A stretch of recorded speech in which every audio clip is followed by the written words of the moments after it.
Hello everyone, welcome to Exam for 50% faster preparation. I am Chandra Prakash Joshi. Today I am discussing a question asked by someone. Government में और RBI में क्या coordination होता है? How RBI coordinates with the police officers and other government officials. पहला point, important बात क्या है कि आरबीआई के पास सारे गवर्नमेंट डिपार्टमेंट का अकाउंट मेंटेन होता है. सारी मिनिस्ट्रीज का आरबीआई में एक डिपार्टमेंट होता है, डिपॉजिट अकाउंट डिपार्टमेंट, DAD.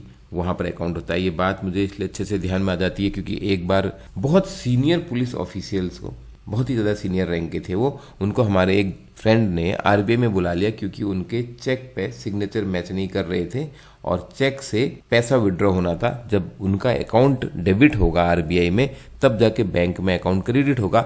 मैं एक एक इंडिविजुअल एम्प्लॉय के अकाउंट की बात नहीं कर रहा हूँ. पुलिस ऑफिशियल्स का अकाउंट तो बैंक में मेंटेन होगा, लेकिन यहाँ से पहले जो डिपार्टमेंट का अकाउंट है वो डेबिट होगा और वो अकाउंट मेंटेन होते हैं आरबीआई में, because RBI is the banker to the government. ये इंपॉर्टेंट फंक्शन है. ये आरबीआई का राइट भी है और आरबीआई की ड्यूटी भी है कि आरबीआई को गवर्नमेंट का बैंकर होना है और गवर्नमेंट को भी ऑब्लिगेशन है कि वो आरबीआई के साथ ही अपनी बैंकिंग करेगा. दूसरा कोऑर्डिनेशन होता है करेंसी मैनेजमेंट में. अब आरबीआई का काम है देश के हर कोने कोने में नोट की सप्लाई करना, कॉइन की सप्लाई करना. बहुत हाई सिक्योरिटी चाहिए. पुलिस ऑफिशियल के साथ कोऑर्डिनेट करना होता है. स्टेट गवर्नमेंट के अंदर में आती है पुलिस. प्लानिंग करनी होती है कब कहाँ कितनी रेमिटेंस जाएगी, किस डेट पे जाएगी, किस रूट से जाएगी, और बहुत सीक्रेसी के साथ ये काम होता है. आप समझ सकते हो क्योंकि इतना ज्यादा अमाउंट ऑफ मनी इन्वॉल्व होता है. बाहर से अटैक होने का भी डर रहता है. नक्सलाइट एरिया है, रिमोट एरियाज हैं. इसके लिए आरबीआई पे करता है बकायदा पुलिस डिपार्टमेंट को. पेमेंट होती है आरबीआई की ओर से, लेकिन क्योंकि पुलिस फोर्स भी लिमिटेड है तो इसको बहुत अच्छे से कोऑर्डिनेट करना होता है. तीसरा इंपॉर्टेंट पॉइंट बोलूंगा मैं, वो होता है डिस्ट्रिक्ट लेवल पे coordination under lead bank scheme. इसमें district collector, normally IAS officer होते हैं, वो इस मीटिंग को चेयर करते हैं, इस कमेटी को चेयर करते हैं. आरबीआई ऑफिशियल जो है वो इसमें लीड डिस्ट्रिक्ट ऑफिसर होते हैं और नाबार्ड के ऑफिशियल होते हैं, डीडीएम डिस्ट्रिक्ट डेवलपमेंट मैनेजर, और लीड डिस्ट्रिक्ट मैनेजर होते हैं जो बैंक के ऑफिशियल होते हैं. ये रिव्यू करती है और प्लान करती है किस तरीके से बैंकिंग के माध्यम से हम डिस्ट्रिक्ट में डेवलपमेंट ला सकते हैं, कौन सी गवर्नमेंट स्कीम है, किस तरीके से उनको अलग अलग गांव में लगाना है और कहां कहां credit as a development tool use किया जा सकता है. फाइनेंशियल इंक्लूजन डेवलपमेंट डिपार्टमेंट है. वेरियस गवर्नमेंट स्कीम्स का एग्जीक्यूशन मॉनिटर करते हैं. स्टेट लेवल पे ये जो कमेटी हो जाती है इसका नाम बोलते हैं state level bankers committee, SLBC.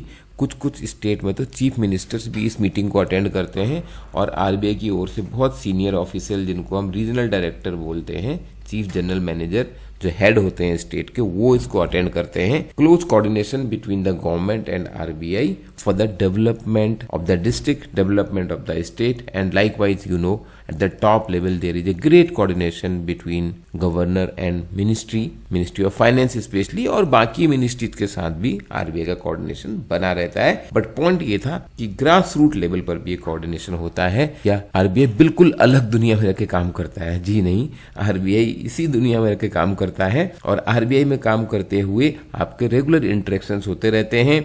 मैंने खुद बहुत सारे डिस्ट्रिक्ट्स में as a lead development officer RBI के बिहाफ पे गया हूँ. बहुत सारे स्टेट लेवल मीटिंग्स में भी मैं गया हूँ जहाँ पे सीनियर सेक्रेटरी लेवल के लोग स्टेट गवर्नमेंट की ओर से पार्टिसिपेट करते हैं और बैंक्स वहाँ पे होते हैं. पॉलिसी लेवल पे तो सेंट्रल लेवल पे होता है, वो हम न्यूज़पेपर में पढ़ते रहते हैं. इंपॉर्टेंट यहाँ पे ये है कि अब आरबीआई में पहुंचना कैसे है. तो 2025 भी बहुत दूर तो है नहीं. ये टाइम जो यूज करेगा, जो इस समय अपने क्वांट पे काम करेगा, जो इस समय रीजनिंग पे काम करेगा, जो इंग्लिश बिल्ड करेगा, because most of the thing you are going to write it in English, and general awareness is not current affairs, जो इसको अभी बिल्ड करेगा. अपनी राइटिंग स्किल बिल्ड करेगा.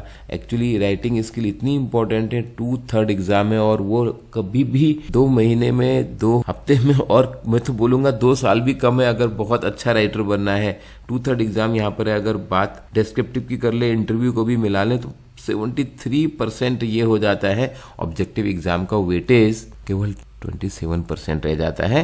स्टेप बाय स्टेप प्रिपरेशन करेंगे. नोटिफिकेशंस की तो लाइन लगेगी, जैसे इस साल भी लगी थी, आगे भी आते रहेंगे. पॉइंट ये है, जो अभी से तैयारी कर रहे होंगे, जो अभी बीज बो रहे होंगे, उनकी फसल तब जाके लगेगी और वो उसको हार्वेस्ट कर रहे होंगे। I wish you all the best for your preparation. We are here to make your job preparation 50% faster. All the best.